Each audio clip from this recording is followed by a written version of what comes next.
Shabbat Shalom. Shabbat Shalom. Earlier in our service this morning, we blessed God as Habocher be'amo Yisrael be'ahava, the one who chooses God's people Israel with love.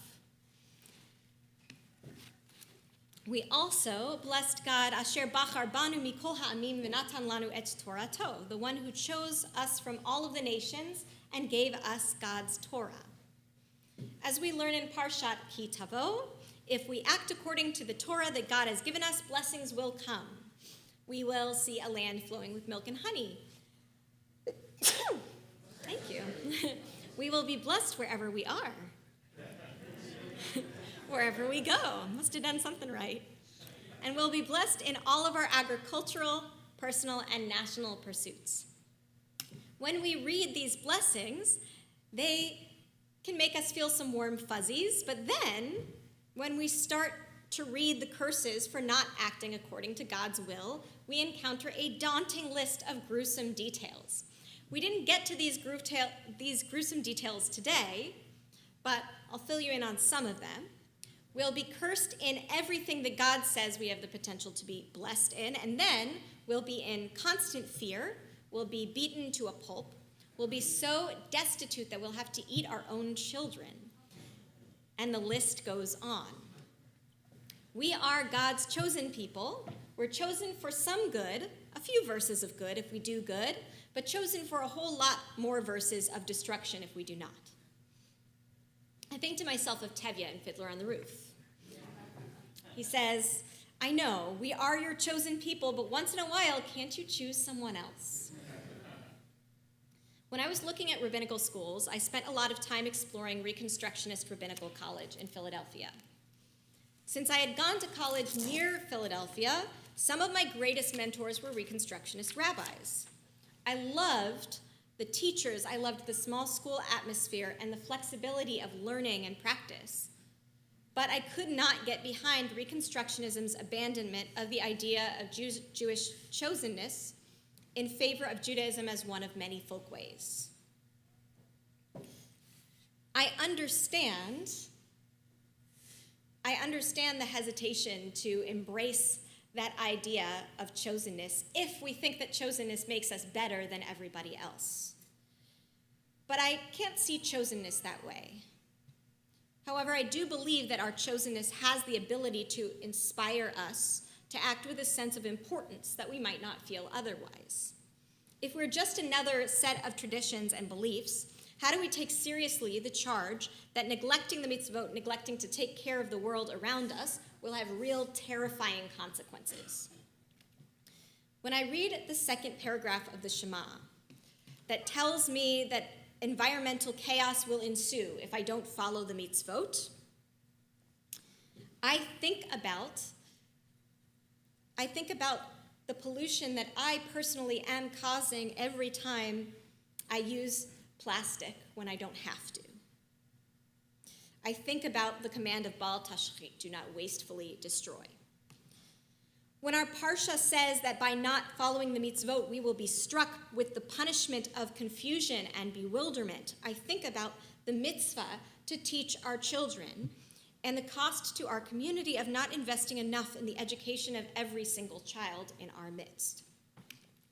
Each time we take a bribe or forget to treat the stranger as our own, we contribute to a vision of the kind of chaotic, careless society that the list of curses warns us about. When we take seriously the charge that we are obligated by the force that creates and sustains the universe to be the best we possibly can, we recognize our immense responsibility as citizens of this community and this world. As Rabbi Elliot Dorff teaches, chosenness is not that we are inherently better than anyone else, but that we are committed to trying to be better.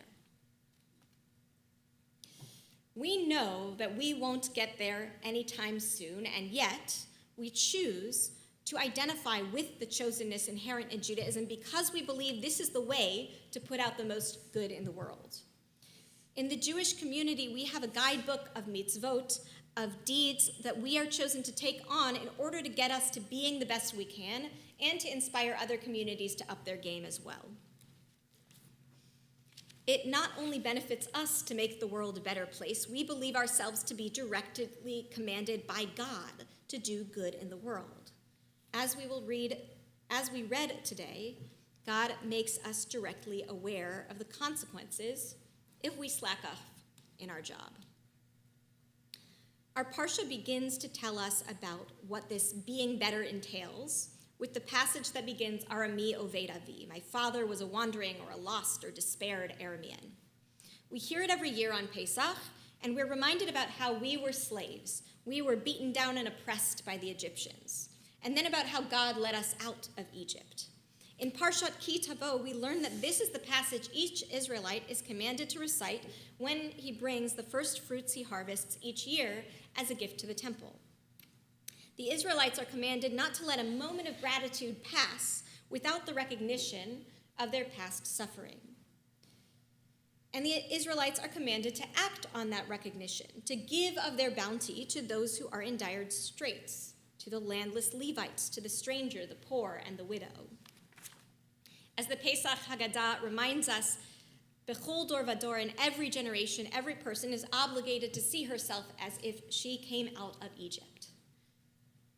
From whatever our place of privilege is in the world, as Jews, we are called to reach deep into our most painful memories, historical and personal, in order to assist with those we see in similar pain. As part of the Jewish community, those whose story is rooted in achieving freedom, that might mean becoming more aware of the status and the plight of refugees, of immigrants. As individuals, that could mean using our past experience with mental or physical illness, with childhood bullying, with poverty, or whatever struggles we've been through in the past, in order to provide loving support for those who are struggling in the present. Through attachment to memory, we are chosen not only to exercise gratitude for where we are now, but never to forget where we have been. On this day, Moshe says in our parsha, Adonai, your God, is commanding you to do these laws and these judgments and to keep them and to do them with all your heart, b'chol levavcha, u'chol nafshecha, with all your soul. God has made you speak today to be for yourself as gods and to walk in God's ways. Chosenness here is the call to behave like God, not only to do what God desires, but to act like God. This can mean embodying the aspects of God that stand out to us in the texts we know and love. God's 13 attributes of kindness, God's inability to stand for anything less than justice, or God as a loving spouse or parent. It can also mean putting ourselves in the shoes of the creator of the universe, asking ourselves at each moment what the best action would be to preserve this world that we are working so hard to fashion and to painstakingly scramble to maintain. Being godly, in a sense, is the idea that every being in this world is someone we love and care about, and that every event that happens to anyone will affect our reality. And finally, part of acting godly must be inspiring others to be godly as well. In our Haftarah this week, Isaiah swoons that we should be a light unto nations, or a legoyim. In the same way that God in our text becomes a model towards which we aspire, we can view ourselves as potential sources of inspiration with our every action.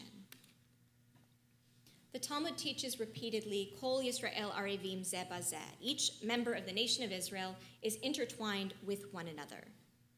The acts we perform affect our entire community, and the suffering or triumph we experience affects the rest of us too.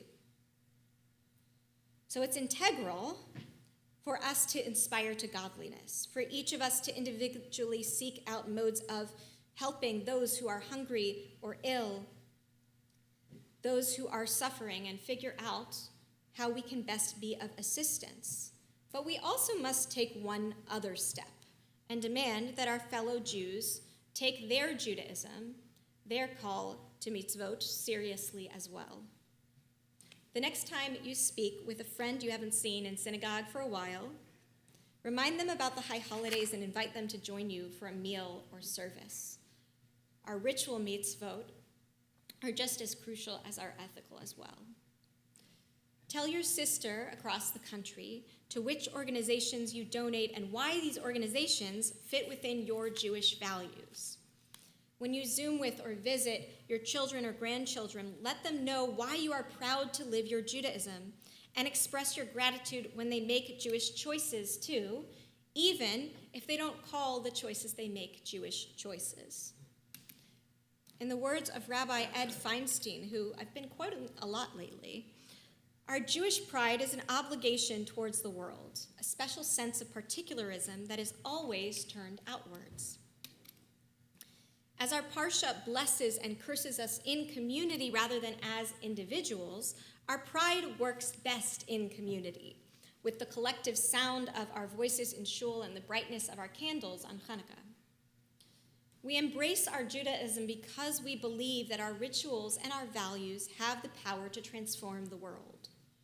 In order to achieve the ideal land or the ideal world of milk and honey, both here and everywhere we act, we must actively choose to be part of the chosen and to actively reject the notion that God should once in a while choose someone else. Shabbat Shalom.